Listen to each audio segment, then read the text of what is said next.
What is up, everyone? Wow, look at this new camera. Aren't I beautiful? Alright, anyway, today we're going to be going through all of my unread series, or unfinished series, that I have to finish at some point. And I've got 4 categories. We've got the toe dipped in category.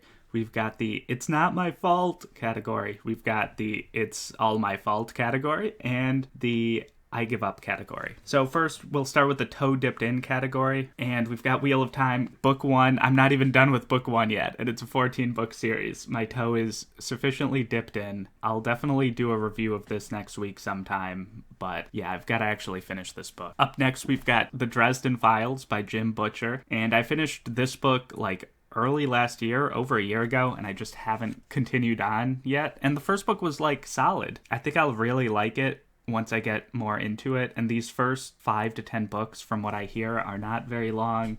You know, I can finish these in 3 days if I'm reading consistently. And from what I hear, the world kind of expands as you keep going into the series. But for now, my toe is just simply dipped in, so I don't have all that vast world building under my belt for this series. But maybe once I get more, I'll fall more in love and I'll like the series more. Up next, we've got Discworld by Terry Pratchett. I've only read this one book in a 41-book series, but there's 5 subsections.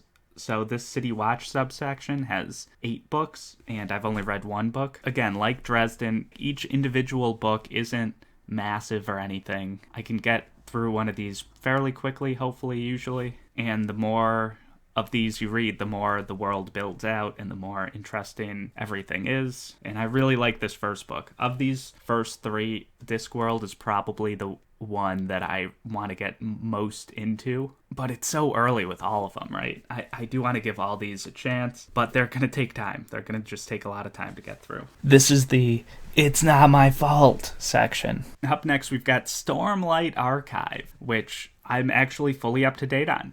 This is not my fault at all. I'm waiting on you, Brandon Sanderson, to come out with more books. But this is definitely one of my favorites on the list. If not my favorite, maybe the most anticipated release is book 5 of Stormlight Archive. So I'm very excited for that. The one I'm equally as excited about as Stormlight Archive is The Black Coast by Mike Brooks. And this is book 1 of the God King Chronicles.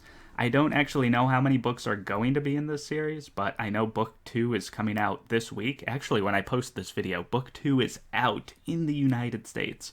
So, gonna try to read that as soon as possible, hopefully. Because book 1 was so good, but definitely a lot more has to happen in this world, and I'm very excited about that. Next is Murderbot. I've done 3 of these novellas, and then there's 2 more novellas, and then a full-length novel for me to read. I'll be getting to these for sure.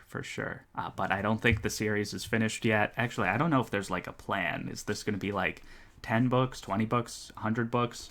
I don't know. Martha Wells, tell us. Or maybe she already has announced it publicly and I just don't know. And if that's the case, tell me in the comments below. But I just love Murderbot as a character, and Murderbot is doing some growing. Murderbot is kind of a character that doesn't have quick growth. They are not the quickest to trust people, so forming those relationships might be a bit tricky for Murderbot. But there is growth there, and I'm excited. And these characters that are slow to grow do pretty well in long series because, you get to spend so much time with them, fleshing them out, learning about their past. Kaladin as well. Great example. So yeah, very excited for Murderbot. Did I say I was the most excited for Stormlight Archive and The Black Coast? Well, I don't know about that. Books of Babel, book 4, coming out in November. Very, very excited for this one. Josiah Bancroft is just a heck of a writer. I wasn't in love right away after book 1, but then book 2 and 3 knocked it out of the park. I'm glad I continued on with the series. Thomas Senlin is kind of annoying early on. He's not the most likable protagonist, but he's just innocent, I guess. He's very much himself, and there's a certain amount of charm in that. I think Senlin grew on me, and he grows on a lot of people who read this. But he's not even my favorite character. Once we start meeting more characters in the next 2 books, I think that's a lot of why I like the next 2 books more than the first book is, because, you know, I see these other characters and I'm like, yes, that character. I like them. Up next, oh my gosh, I'm so excited for all of these. Remember what I said that I was most excited for Stormlight, Books of Babel, and the God King Chronicles? This one. Orconomics, J. Zachary Pike. So good. Oh my god, this was so funny and like such an amazing story. I am trying to like think of the last time I've had this experience. Maybe when I watch Click with Adam Sandler and the remote control thing that like speeds up time sometimes. I haven't seen that in so long, but when I watched it, I was laughing, and then I remember being like, oh my gosh, this is like a serious story, like maybe halfway through to 2/3 of the way through or something. And I don't know, maybe that movie will not hold up with time. I think I saw it like when I was a teenager, but the feelings I got with that movie both being very, very funny and going for a lot of jokes and hitting a lot of them, and then also being, you know, very serious at the same time and developing like very emotional beats. That's how I felt with Orconomics. This just does such a great job joking around about the fantasy worlds, and then actually unironically having a better fantasy story than most fantasy stories while making jokes constantly. All right, next, boom, The Girl and the Stars. This was my first buddy read on BookTube, actually. Me and Mark from Slowly Read. And the second book for this came out earlier this year, and I've still got to get to it. I didn't love this book, but there were a lot of things I liked. The world was very interesting. We may be getting to see more parts of the world in the second book, which I'm very excited about. This book, though, right away, it captivated me. No time is wasted in terms of things happening with the plot of this book. Like, you're thrown right into the story right away. Haha, I'm not funny. If you've read that book, you might understand. Anyway, boom. Brandon Sanderson, Skyward. Book 3 out of 4 coming out later this year. I could not be more excited. I really liked the second book and some of the expanded world things that we got and a lot of the new characters. And there were a lot of solid characters in the first one as well. So we just have a lot of characters to explore, and Spencer is a great YA protagonist. And, you know, spaceships and battles while flying around. Very exciting, very good action, and a very good story underneath all the action as well. All right, we're moving on to the next category of the It's All My Fault category, because these series have been finished. They've been finished for a while, and I just have not completed them. So it is all my fault. Six of Crows by Leigh Bardugo. This book was very fun, very fast-paced overall. There were some great characters. There were some great romantic subplots. There are a decent number of YA tropes. I think they were done pretty well, so that even if you're not like a huge fan of YA romantic subplots, you'll still be able to find enjoyment in this. And the plot itself and the world is like very good. I remember in my review for this book being kind of surprised that there was like a decently well fleshed out economy and like weird, you know, market manipulation and some like higher level things than I was expecting. It was explained in such an approachable way. I think Leigh Bardugo did like a very great job of taking like these higher market manipulation concepts and just putting them into something that makes sense and is accessible to a YA audience who maybe isn't looking for something that's like super in-depth about market manipulation and stuff. Next, we've got A Darker Shade of Magic by V.E. Schwab, and I've completed the first two books in the series. The second book, the plot, not good. Just very not good. So maybe that's what's making me take a while for book 3, but the characters I very much like. When the plot has a more specific direction that it's going in, I think this might be a better book, because book 2, middle book syndrome, plot not good. The first book was solid. I very much like the plot in here, and I'm hoping book 3 captivates me the way book 1 did, rather than the way book 2 did not captivate me. So yeah, definitely excited to keep going on. Then The Poppy War. I read book 1. I liked it.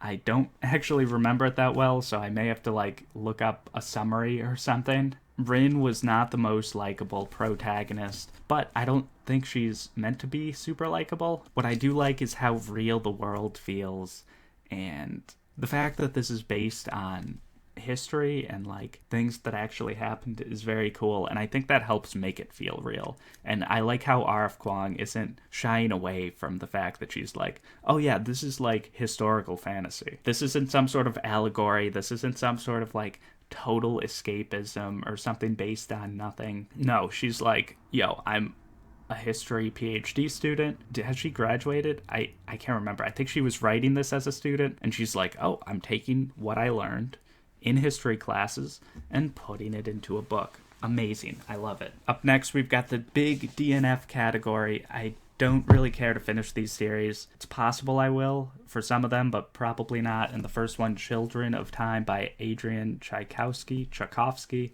I always screw this up. Yeah, but Children of Time, very cool sci-fi. I think everyone should read this. I mean, you don't have to if you don't want to, but I hear that book 2 kind of follows along similar plot beats as this book, and this book doesn't feel like it needs a sequel to me. I felt like this is a fine standalone. I don't really need to like learn about some other world where other similar but different things are happening. Also, male spiders matter. I'm fully in solidarity with the male spider suffrage movement, and I shouldn't be called a Maoist for saying that. Anyway, oh my gosh, why do I make myself laugh? Anyway, Red Queen, Victoria Aveyard. Actually, you know what? Boom. Both Victoria Aveyard series. I finished this and book 2, The Glass Sword.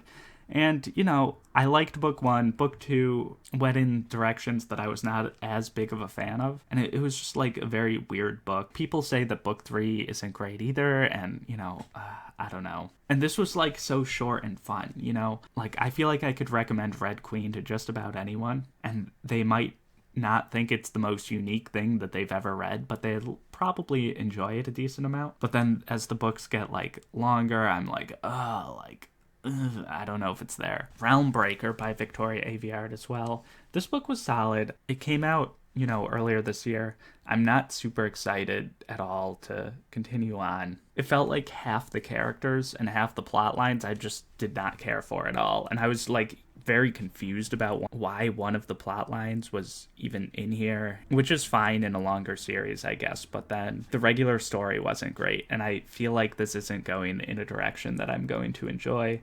But, like, this book wasn't too bad. I mean, if you want, like, a kind of epic fantasy quest that's not written in too much of a complex or confusing way, yeah, check it out. All right, am I ready to be canceled? Well, no, I'm already getting canceled for my radical opinions on male spiders, so it's fine. Promise of Blood. This was so cool. The magic system, the world, very cool. But, like, oh my gosh, the characters are not good. They're just not enjoyable at all.